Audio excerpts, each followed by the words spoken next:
አሁን ደግሞ አቶ ተስፋይ መስመር ላይ ማለ ወደ ስራ ባልደረባችን አቶ ፋሲል አልፋለሁ። ጤና ይስጥልኝ አቶ ፋሲል። ጤና ይስጥልኝ ሽሎሞ። ጤና ይስጥልኝ ተስፋይ። ሰላም ነህ ወይ? ባው ኸሸም እግዚአብሔር ይመስገን። የናፈቅነህ ነው እኮ። ግዴለ እየተቃረበ ነው። አቶ ፋሲል የመጀመሪያው ጉዳያችን ሊሆን የምፈልገው የአሜሪካ ፕሬዚደንት ዶናልድ ትራምፕ ጣልቃ ገብነትና በጠቅላይ ሚኒስትር ቢንያሚን ኔታንያሁ የፍርድ ጉዳይ እጃቸውን ዘፍቀው ደብዳቤም ጽፈው ለፕሬዚደንታችን ለሄርጾግ ደብዳቤ ጽፈው ፍርዱን አቁምለት ይቅርታ ይደረግለትና ወደ ስራው ይመለስ ብለዋል። እንዴት ታየዋለህ አቶ ፋሲል? እንግዲህ አይቀርም የተባለው ነገር ደረሰ ማለት ነው። ባለፈው ጊዜ ስንነጋገር አይ ላያስገቡ ይችላሉ ሲባል ነበር እጃቸው። አሁን ፕሬዚደንት ምን ማለት እንዳያስገቡ ክነሴት ልቆመው እኮ ፕሬዚደንቱን ይቅርታ ለምን አታረግለትም አቆርነት ብለው ነበር።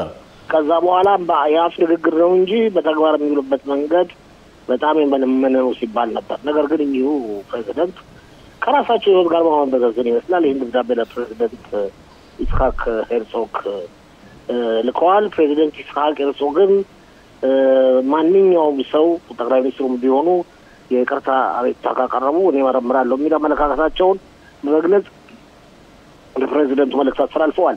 ከዚህ በተጨማሪ ጠቅላይ ሚኒስትር ቢንያሚን ኔታንያሁ ለፕሬዚደንት ዶናልድ ትራምፕ ደግሞ ጊዜ ልስጥልኝ አመሰግናለሁ የሚል መልእክት ባጭሩ አስተላልፈዋል። ምን አቶ ፋሲል እውነት አሁን ልመጣልህ ነው። ኦኬ ልመጣልህ ነው። ይህን በማስመልከት በእስራኤል ህብረተሰብ ውስጥ ቀኝ ግራ ማለት አይደለም፣ በሁሉም በኩል ያለ ነው የሀሳብ ልዩነት አለ።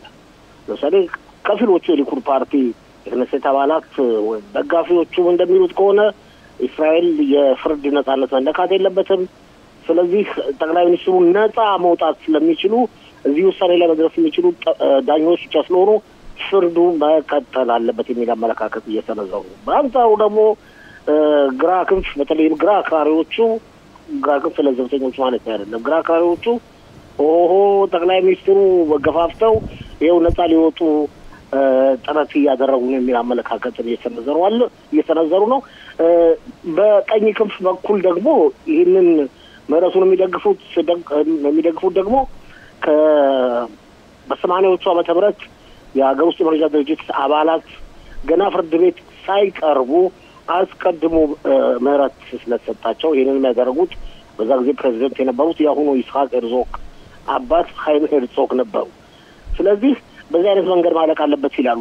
እንደሚባለው ከሆነ ሀኒና ማለት ወይም ግን ትርጉም በቀጥተኛ ወደ አማርኛ ሲተረጎም ሀኒና ማለት ምህረት ማድረግ ማለት ነው። ጠቅላይ ሚኒስትሩ ጥፋተኛ ካልሆኑ እንዴት ምህረት ይጠይቃሉ?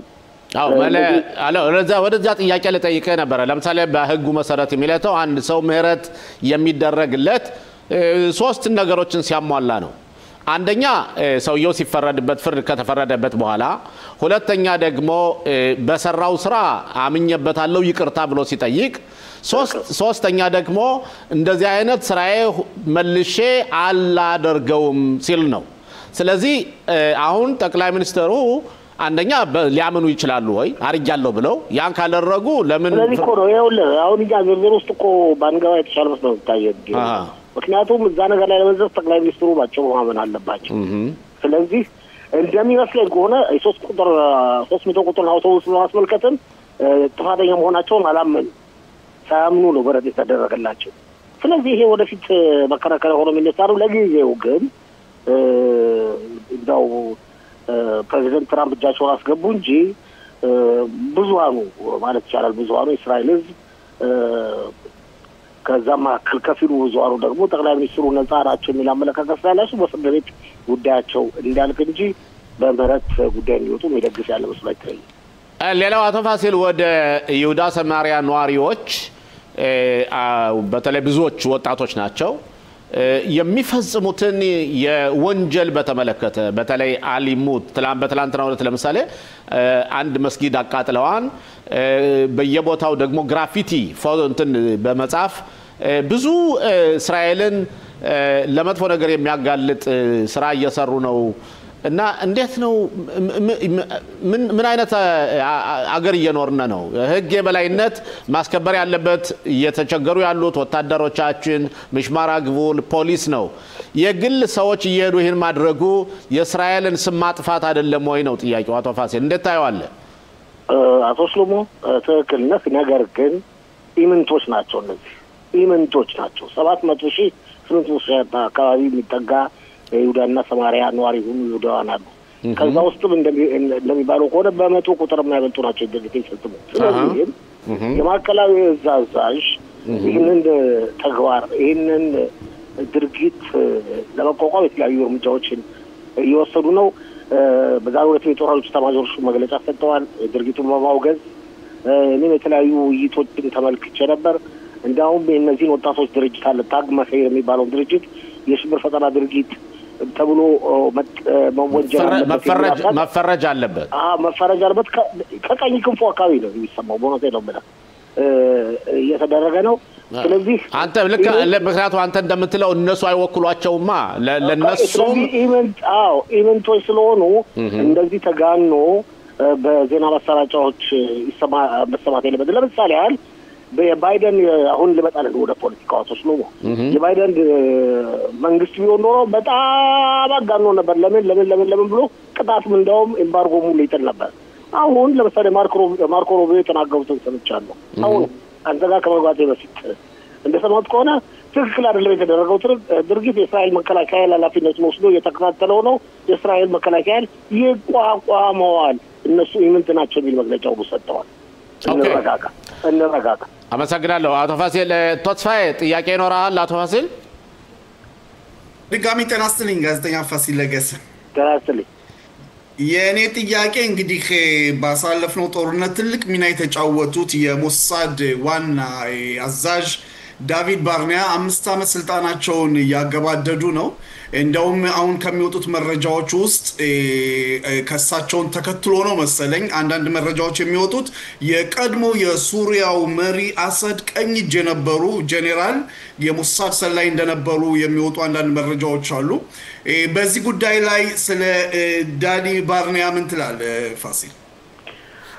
እንግዲህ ዳቪድ ባርኒያ ሞሳድ ድርጅት አዛዣው ከ5 ዓመት ስለኛው በስልጣን ላይ ያሉት በቅርቡም የበለውጫ ጊዜያቸው እየደረሰ ነው እየተባለ ነው። ለእስራኤል ህልውና፣ ለእስራኤል ታሪክ፣ ለእስራኤል መኖር፣ ለእስራኤል መጠናከርና እስራኤል ኢምፓየር ደረጃ እንዲደርስ ምክንያት የሆኑ ትልቅ ጀግና ዜጋ ናቸው። ዳቪድ ባርኒያ ትልቅ ጀግና ዜጋ ናቸው። ሞሳድ እንደ ድርጅትም ያው በሲቪልነት ይኖሩትም እሳቸው ልክ እንደ ጦር ኃይሎች ኤታማዦር ሹም ሌፍተናንት ጀነራልነት ማዕረግ ካለው ጋር ተመጣጣኝ ናቸው። ስለዚህ አሁን ዛሬ የወጣው ይህ ዜና አንድ የሶሪያ ቅርብ ጀነራል የአሳድ ቅርብ የነበሩ ፓሪስ ውስጥ ይመስለኛል ተደረገላቸው ምርመራ ሲመረመሩ እንደሆነ እርግጥ በሰፊው አልወጣም። የደብል ኤጀንት ወይም የእስራኤል ሰላይ መሆናቸውን እሱ የሶሪያ ትልቅ ባለስልጣን ቢሆኑም የእስራኤል ሰላይ መሆናቸው ተረጋግጧል እየተባለ ነው። ገና እንግዲህ ከቀን በኋላ ነው ይፋ የሚሆነው። ይህ አይነት ድርጊት ተስፋ የመጀመሪያው ጊዜ አይደለም። ታስታውሳለህ አሽራፍንም የግብፁን የናስርን ልጅ አግብቶ የነበረውና በዮም ኪፑር ጦርነት ጊዜ ደብል ኤጀንት የነበረው እስራኤል ሰል የነበረው ከዛም ጦርነቱ የሚነሳበትን ሁሉ ቀን ያጋልጦ የነበረው በዚህ በጀነራሉ ደረጃ ያለ ትልቅ ሰው ነው። ስለዚህ በዓለም ታሪክ ላይ እንደዚህ የደብል ኤጀንቶች የመስራታቸው ወይም ለሁለት ሀገሮች የመሰለላቸው ጉዳይ በጣም የገነነና የታወቀ ነው። በተለይም እንደው ስንመለከተው በዓለም ዙሪያ ሶቪየት ህብረት የቀድሞ ሶቪየት ህብረትና የአሁኗ ሩሲያ ከምዕራብ ሀገሮች ጋር ከአሜሪካን ጋር በየጊዜው በዚህ አይነት ጉዳይ ላይ ግብግብ እየፈጸሙ ነው። በየልካቸው በየቦታቸው በሩሲያም ቢሆን እንዲሁም በአሜሪካም ከፍተኛ ባለስልጣኖች ከፍተኛ ደረጃ ላይ ያሉት እንደዚህ ሲሰለሉ በቁጥጥር ስር ያሉ ነው እየዋሉ ነው። ስለዚህ የአዲስ ነገር አይሆንም፣ በሰላዮች ዘንድ የተለመደ ነው። ኦኬ አቶ ፋሲል መጨረሻ ጥያቄ እንጠይቅና በዛ እንለያያለን። በትላንትናው ዕለት የመንግስት የቆጣጣሪ ዋና ስራ አስኪያጅ ኤንግልማን ሪፖርታቸውን አቅርበው ነበረ ስለ 7 ቀን 10ኛ ወር 23 ዓመተ ምህረት ጦርነቱን በተመለከተ የጻፉት ሪፖርት በጣም መንግስቱን የሚነቅፍና በጣም የሚገርም ሪፖርት ነው። አንብበው ከሆነ እዚህ ላይ የምትለው ነገር ካለ ባጭሩ ምለው ትክክል ናቸው። በቂ ዝግጅት አልተደረገም፣ በቂ እንቅስቃሴ አልተደረገም። ጠቅላይ ሚኒስትር ቢንያሚን ኔታንያሁ ብዙ ዓመት በስልጣን ላይ ነበሩ። እሳቸውም ብቻ ሳይሆኑ ከእሳቸውንም የለወጡት ሁሉ እንደዚህ በቂ ዝግጅት አላደረጉም። ትክክል አልነበረም። በአንጻሩ ደግሞ ይህን ያልተጋኑ ያልተወራው የመከላከያው ኃይል የራሱን ግምገማዎች በማስመልከትም መረጃዎች እየወጡ ነው። ከፍተኛ ውድቀት ደርሶ ነበር 6 ሌሊትና 7 ቀን ጦር ኃይሉ በሚገባ እርምጃ መውሰዱን ይህን ደግመን ደጋግመን በሰፊ ስንነጋገርበት ቆይተናል። መንግስት ብቻ ሳይሆን ወይም በፖለቲከኞች ብቻ ሳይሆኑ በህዝብ የተመረጡ ብቻ ሳይሆኑ ስራቸውን በተግባር ላይ ፈጸም ግዴታ የነበረባቸው የጦር ኃይሉ ኤታማዦር ሹም፣ የሀገር ውስጥ የመረጃ ድርጅት አዛዥና ሌሎችም በወቅቱ የተጠበቀባቸውን ኃላፊነት አልተወጡም። በተለይ እሳቸው ከጻፉት ሪፖርት ነው ያካየሁት አንዱ በእርግጥ በከፍተኛ ደረጃ የመንግስትን መስሪያ ቤቶች ሁሉ ያወግዛሉ። ግን አንዱ ከተናገሩት ነገር መካከል ከቤንጎሪዮን በኋላ የእስራኤል የሴኩሪቲ አመለካከት ማሰን ተፍሲሳት ቢተኾን ይሉታል በዕብራይስጥ በእስራኤል ሀገር ውስጥ አልታየም ወይም ደግሞ ውሳኔ አልተወሰነበትምና ለዘብተኝነት ነበረ በዚህ ብዙ አመታት ነው የሚሉት። እንግዲህ ከቤንጎሪዮን በኋላ ካሉ ጎልዳ ሜይርን ጨምሮ ሲሞን ፔሬስ፣ ይስሐቅ ራቢን፣ ቢንያሚን ኔታንያሁን፣ ቢንያሚን ምናሄም ቤጊንን፣ አሪኤል ሻሮንን፣ ኤሁድ ባራቅን፣ ኤሁድ ኦልመርትን ማለት ነው። አዎ የሚቀር የለም። ስለዚህ አሁን እንግዲህ ይህ ማሳሰቢያቸው በጣም ጥሩ ነው ብዬ ነው የማስበው። እንደሚመስለኝ ከሆነ አሁን የአገሪቱን ወደፊት መከላከያ ጉዳይ አመለካከት በማስመልከት ለመንደፍ የሚደረግ ጥረት እንዳለ አንዳንድ የዜና ምንጮች እየጠቆሙ ነው።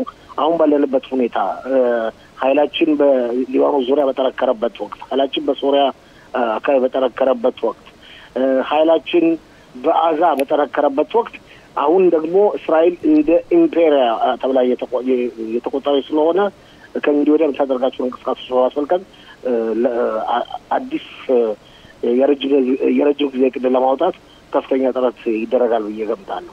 በነገራችን ላይ ቤንጎሪዮን የሴኩሪቲ ጉዳይ በመናይበት ጊዜ በሶስት ነገሮች ይሰየማሉ። አንደኛ ጦርነት ከጠላት ሀገር መሆን አለበት እንጂ ከኛ ሀገር ውስጥ መሆን የለበትም። አስቀድማ እስራኤል መጉዳት አለባት። ሁለተኛው ደግሞ አንድ ጦርነት አጭር ጊዜ ነው መሆን ያለበት እንጂ የተራዘመ ጦርነት መኖር የለበትም። ሶስተኛ ደግሞ የውጭ ሀገር ፖሊሲያችን በአፍሪካ ሀገሮችና በአሜሪካ የተመረኮዘ መሆን አለበት። አውሮፓውያኖችን አንመናቸው ነበር እና እነዚህ ነገሮች ሁሉ ስናያቸው በእውነት የቤንጎሪዮን አመለካከት ጥሩ ነበር ማለት እንችላለን። እኔ አንደኛውና ሁለተኛው ወርከበከበራል ማለት ሶስተኛው ወርከበከበራል ሁለተኛው እንኳን ጊዜው አልፎበታል። አጭር ጊዜ የሚባለው እስራኤል 2 ዓመት ተዋግታለች። ሊሆን አይችልም። ማውን በደረጃ ላይ ያለ በአንጻሩ ከኢራን ጋር 12 ቀን ጦርነት ብቻ አድርገናል።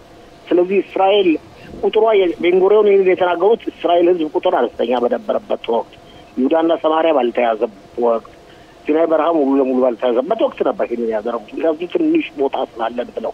አሁን ግን እንደ ጊዜው ራሳችንን ማሻሻል ይገባናል። እስራኤል ብዙ ደረጃ ላይ ደርሳለች አሁን። ስለዚህ አሁንም እንኳን ትንሽ ሀገር ብትሆንም በዛ ጊዜ ከነበረው ከ3 ሚሊዮን እና ከ4 ሚሊዮን ህዝቡ አሁን 10 ሚሊዮን አካባቢ ደርሷል። ስለዚህ አመለካከት አሁን ሁለተኛው አመለካከት እንደና አመለካከት ይሰራል ብዬ አላስብም። ሌላው ግን እቀበለዋለሁ። አፍሪካ ሀገሮች ቢለው ኦኬ ፋሲል አብራን ስለቆየህ በጣም እናመሰግናለን። ወደ